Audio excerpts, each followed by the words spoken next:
Hey everybody, and welcome back to my channel, and today we're going to be doing the Veggie Tales book tag, which is originally done by Chapter Kate. I was tagged by I'm gonna screw this up, I'm so sorry. I was tagged by Siri Louise Reads. I really hope I said that correctly. I'm so sorry. She is someone that I met through something that is coming up perhaps in February. I'm not 100% sure on that.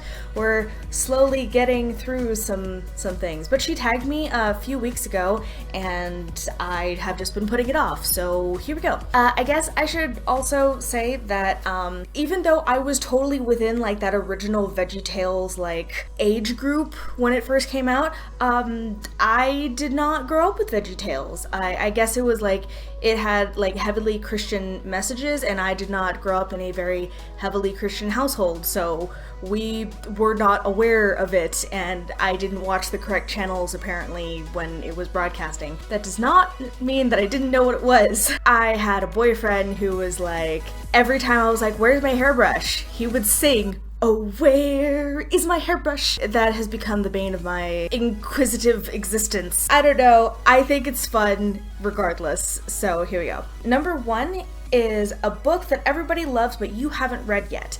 This is on my TBR and I've been meaning to read it. Like, it is downloaded on my phone, and that is The 7 Husbands of Evelyn Hugo. Everyone freaking loves this. I haven't read it yet. I want to read it. I'm not gonna get to it probably by the end of this year, which is a shame because I really want to. Number 2, a book that you love but you can't find anyone else talking about. I have a couple of these.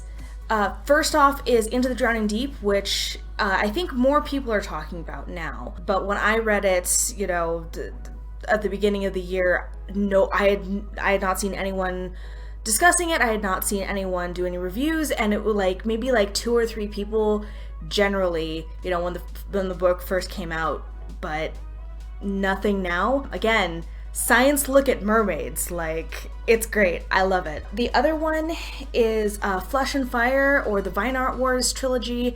I keep talking about The Shattered Vine, which is the last one that still hasn't arrived. It is almost September. I need to talk to somebody. But anyway, I love this book series. It has such incredible world building and a type of magic that I've never seen before, because it centers around wine and decanting wine. There's also the sense of taste, which is a sensory experience that we don't normally get in any sort of fiction whatsoever. It's just like things just taste what they taste like. But we really get to delve deeply in that first book, Flesh and Fire, into the taste of wine and like the taste of magic, which is super cool. I want to read them again.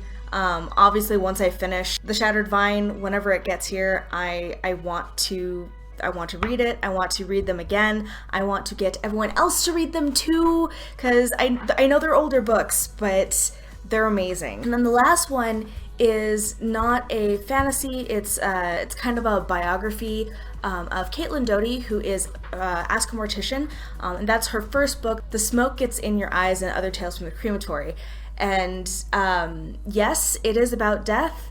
Yes, it is about, you know, her experience through the funerary business, if you will, because she started as a crematory operator. But it also, you know, goes into different types of mourning and just a very human experience of loss and dealing with loss, and general advice of like, all right, you know, we all know we're gonna die, so how do you want to handle that? Like, you should be handling it in some whatever minor way before you actually get there, because you never really know when you're gonna die. And that's a really heavy topic, but she manages to really, like, it is heavy because we're talking about death, but at the same time it's a very optimistic look at the end of your life and the meaning that the end gives and such and so forth. So those are 3 books. So number 3 is, what book are you excited for but still haven't read yet? I said this in the last tag that I did, the mid-year freakout tag, We Hunt the Flame. I still haven't even bought it yet. It's not on any of my TBRs. I'm a little upset. I'm just like, I was so excited, and yet it's not on any of my lists. And I have no plans to read it in the immediate future, but I'm still so excited for it, and I want it. I want it so bad. Number 4, a translated book that you enjoyed or would like to read. I've read a couple of translated books at this point, but I think I'm still gonna give it to the very first one that I ever read, which was Kabuki Dancer. Again, background, if you don't know,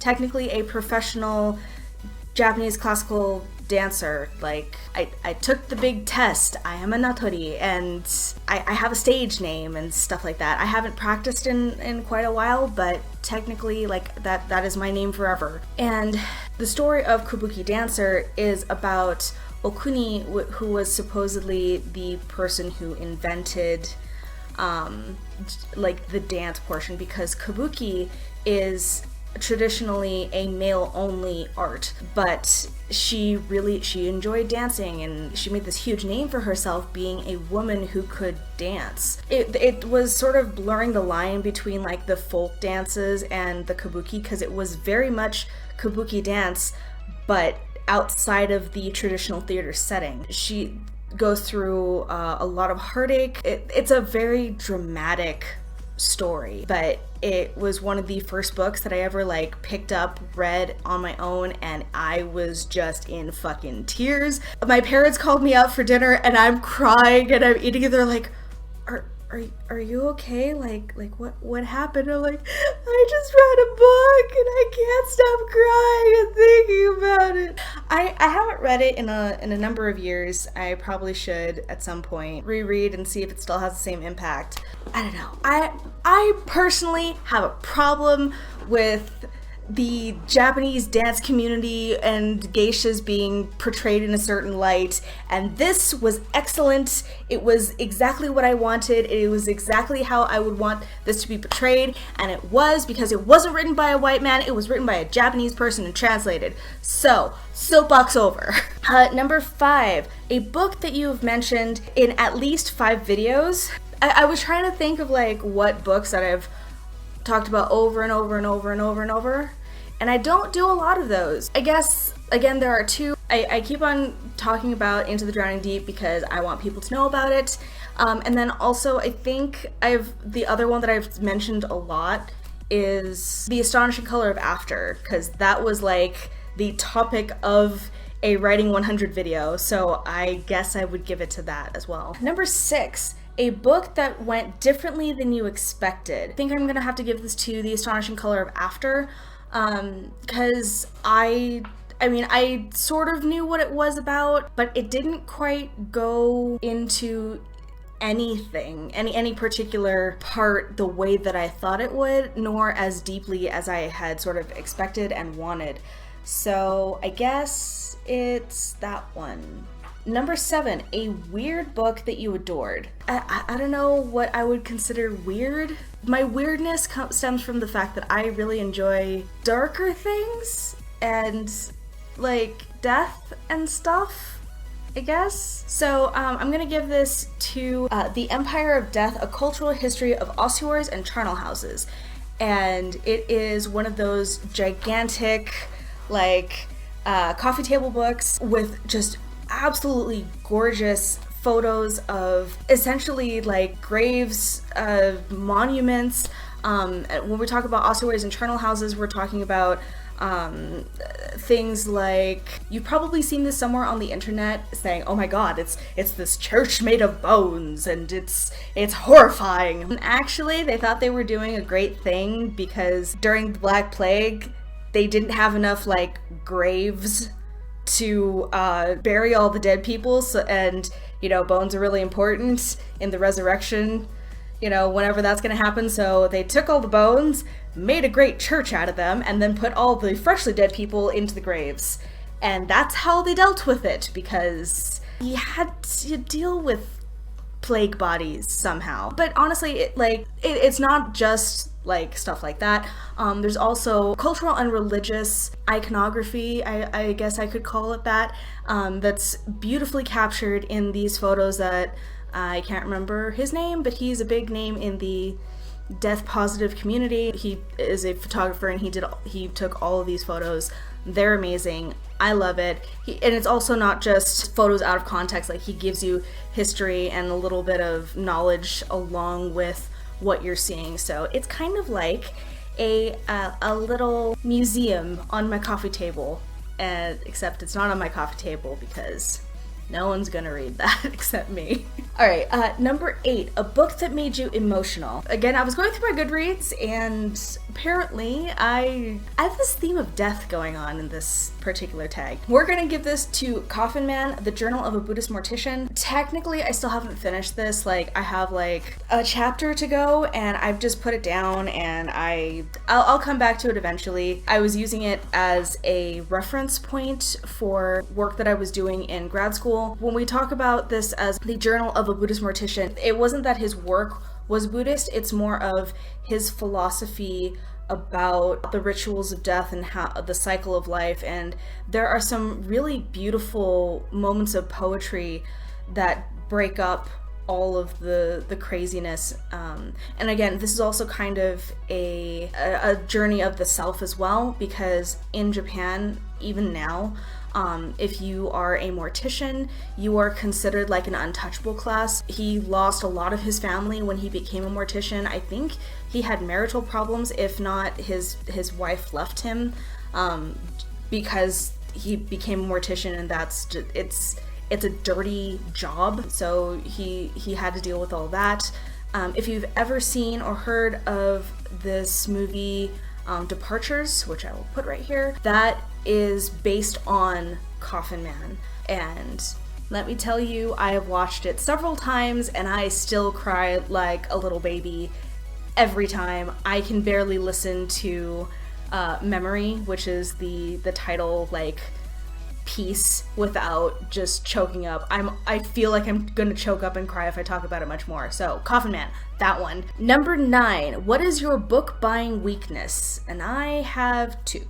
Whenever I run into small bookshops or secondhand bookshops, I have to buy something. I just do. I have to support the little guy, and I have to support secondhand because they're so important. Don't get me wrong, I love brand new copies, and I love, you know, going into Barnes & Noble and having that beautiful, wonderful experience. I miss Borders so much, but because I know that literacy is not a huge thing, or still isn't as big of a thing as it was, you know, X amount of years ago, I want to support shops that are, you know, fighting the good fight and not just a gigantic corporation, because we need both. And I know essentially enough people already go to the big name bookstores. Going past, you know, a smaller bookshop like a mom and pop, I will go in no matter what. The second one